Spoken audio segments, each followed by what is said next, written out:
Dans cette vidéo sur le QuickDraw 3000, nous allons apprendre comment connecter l'application QuickDraw iPad au contrôleur QuickDraw. Donc, pour commencer, vous devez visiter l'App Store et télécharger l'application QuickDraw 3000. Lorsque vous faites cela, assurez-vous que vous téléchargez celui qui dit 3000. Il existe une application QuickDraw de génération précédente.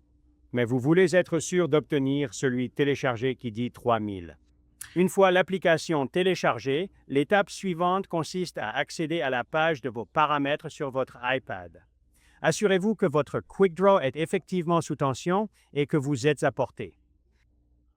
Dans la liste des réseaux disponibles, vous verrez QuickDraw apparaître. Nous allons donc sélectionner QuickDraw et le mot de passe s'affichera. Et donc, nous devons trouver le mot de passe sur le QuickDraw. Nous irions donc dans les paramètres, puis nous irions dans les paramètres à distance. Ensuite, nous devons accéder à nos paramètres Wi-Fi. Et sur cette page, la valeur par défaut sera de créer QuickDraw Wi-Fi. C'est ce que nous voulons qu'il fasse. Nous voulons le contrôleur QuickDraw pour créer un réseau Wi-Fi. Dans la case du milieu, c'est là que nous allons trouver le nom du réseau et le mot de passe. Vous pouvez les modifier si vous le souhaitez. Aujourd'hui, nous allons simplement utiliser la norme. Donc, j'ai déjà sélectionné le réseau QuickDraw ici. Et maintenant, je dois entrer le mot de passe. Je saisis donc le mot de passe par défaut, puis j'appuie sur « Rejoindre ». Il passera par le processus de connexion. Une fois que nous voyons que nous avons la coche bleue, cela signifie que mon iPad s'est connecté au réseau Wi-Fi. C'est la première étape. La prochaine étape sera alors d'ouvrir l'application QuickDraw 3000 iPad. Et la deuxième étape du processus consiste à s'assurer que l'application communique maintenant avec notre contrôleur. Nous allons donc passer à notre page de paramètres, puis à notre bouton de paramètres à distance.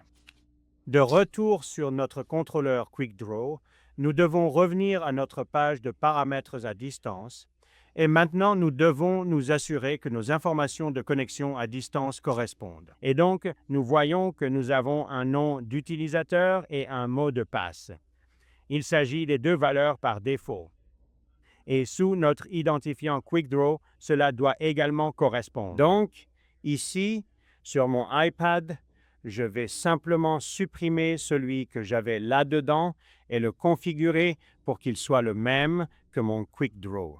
Une fois que j'ai fait cela, je pousse jusqu'à ce que je le fasse. Maintenant, les deux sont identiques et si j'appuie sur le X rouge en haut de la page, cela lancera la communication. Une fois que les barres deviennent vertes, c'est mon indicateur que mon application QuickDraw iPad communique avec mon contrôleur QuickDraw. Je peux donc maintenant revenir à mon écran de menu ou à mon écran d'exécution et si je passe à mon écran d'exécution ici, nous verrons que les deux affichent les mêmes informations car ils communiquent en fait l'un avec l'autre.